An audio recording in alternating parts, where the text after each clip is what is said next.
Hi, thanks for tuning in to Mad Minds TV. I'm Trey Little.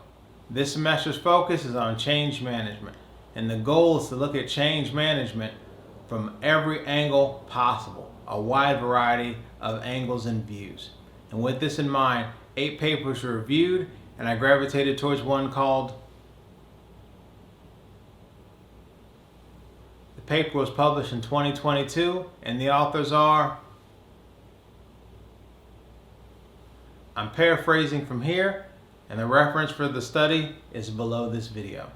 The study starts off highlighting how leadership during the change process is very important because people look at change with fear and it causes increased stress. But that fear and stress is going to affect every level of an organization differently and potentially at completely different times as well. And with this in mind, some leaders are going to take an active role. Others may take a laissez-faire role to the change process. The study then moves into how laissez-faire leadership impacts the overall change process. Laissez-faire leadership can be viewed as a leadership style that takes a backseat approach to decision making. Now, during the change process, for employees that are fearful and stressed, this may make them look at that leader and think that leader does not care. But to employees that are self-determined, self-motivated, and confident, they may look at this as an opportunity to showcase their skills and their knowledge.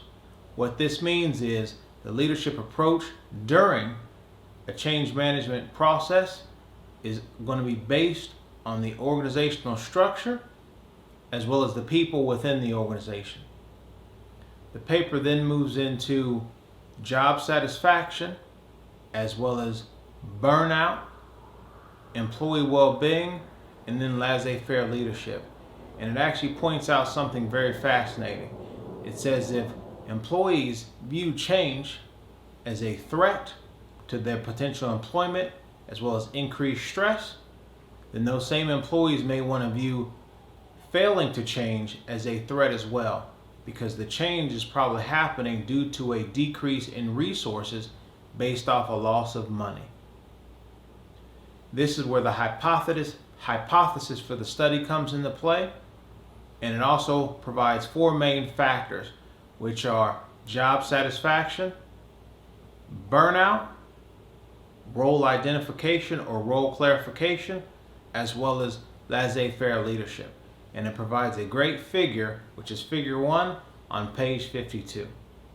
And lastly, it provides the results, the discussion, the implications, the limitations, and the conclusion.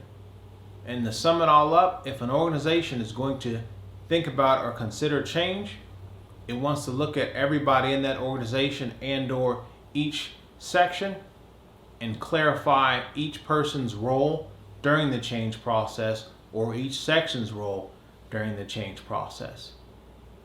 Because if a leader decides to take a laissez-faire leadership approach during the change process and their knowledge or decision-making ability is needed, that may cause an increased loss of resources during that process overall. However, this is how I interpreted the study. Do me a favor, read it, let me know if you interpreted it differently than I.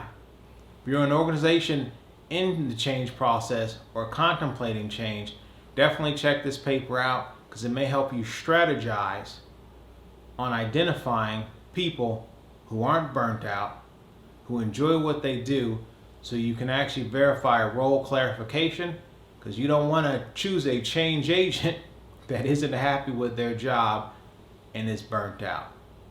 Thanks again for tuning in to Mad Minds TV, and as always, stay mad, stay sharp, and be well. Thanks again, I'll see you later. Bye-bye.